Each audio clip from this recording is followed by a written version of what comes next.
if the staff is a map and all those little black dots are points on that map, then think of the clef as your compass.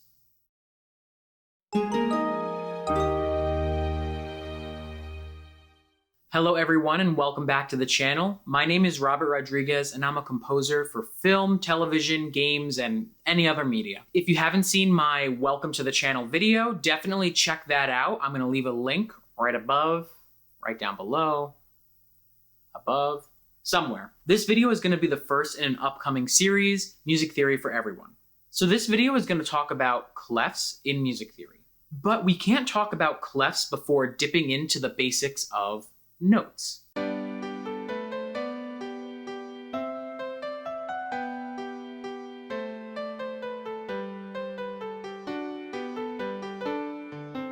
So these little black dots are what make up music. Without understanding clefs, then all of these notes aren't really going to show us the full picture.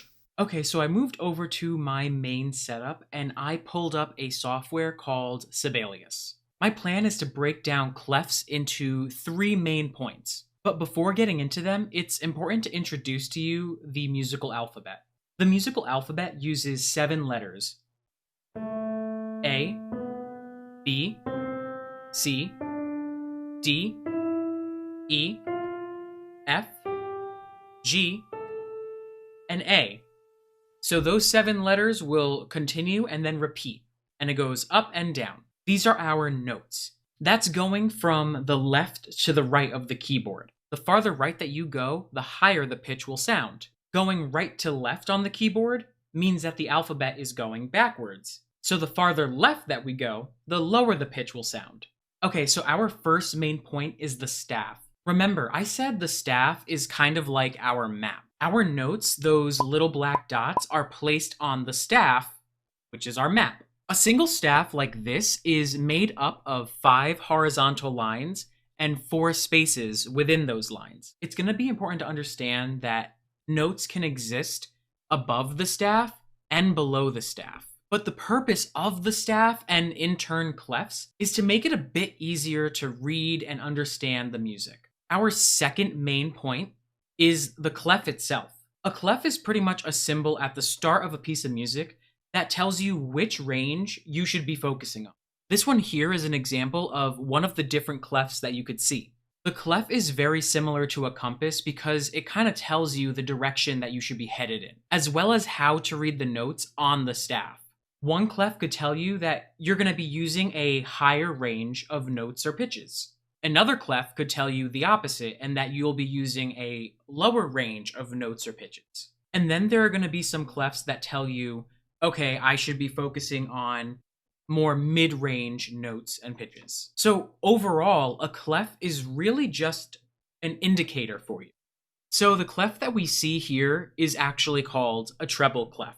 It pretty much tells us that we'll be using notes in the middle range all the way up to the top of the range. The treble clef is actually nicknamed the G clef, and that's because it kind of looks like a fancy scripted G. And this can actually help us figure out which note goes on which line or space. The thing about the treble clef is that the line that runs through the widest part of the clef itself is going to be our G note. From there, you just follow the alphabet in one direction or another. So from the G line, when we go up to the space above it, that will be our A.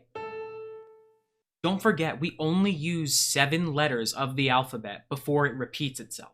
So the line above A is B, the space above B, C, line, D, space is E, and the line above E is F. These notes could follow that pattern above the staff as well. The space above the F would be G again. And then you see a drawn in line, which is called a ledger line. And that line will represent an A. So let's go back to our initial G again. So going in the other direction, the space below G would be F, The line below F would be E. And then once again, we can go below the staff, and that space below would be D. And then adding a ledger line, we would have a C. And the pattern continues either way. One of the best ways to help you remember all of these letters and all of these notes in the treble clef would be to separate the lines and the spaces. So just looking at the notes that are on the lines, we have E, G, B, D, and F. Try remembering it like every good boy does fine or every good burger deserves fries. And now just looking at the spaces, we're using all the notes that we didn't before. That's F, A, C, E. And one of the best ways to remember this is that face, F-A-C-E, rhymes with space. Now we change the clef from treble to the bass clef. This clef tells us that we're going to be using mid-range notes all the way down to the lower end. The bass clef is also known as the F clef. Just like with the treble or G clef, the bass clef kind of looks like a fancy scripted F. And the line that runs through the two dots of the bass clef is going to be our F line, where our F note goes. And so from there, the space above the F is going to be our G. The line above the G is going to be A. And just like before, we can go above or below the staff. So the space above will be B. And then we'll use a ledger line, that drawn in line, and that'll be a C. And then going down from the F, the space is an E. The line is a D. Space is a C. Line is a B. Space is an A. And line is a G. And then once again, of course, we can go lower. We can go to the F in the space below and an E on the ledger line below.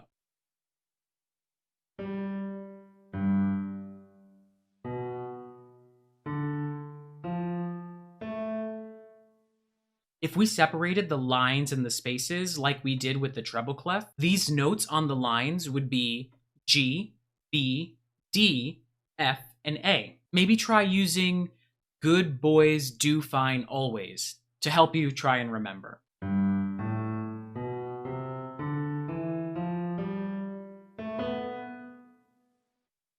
And if we were to just look at the spaces, we would have A, C, E, and G.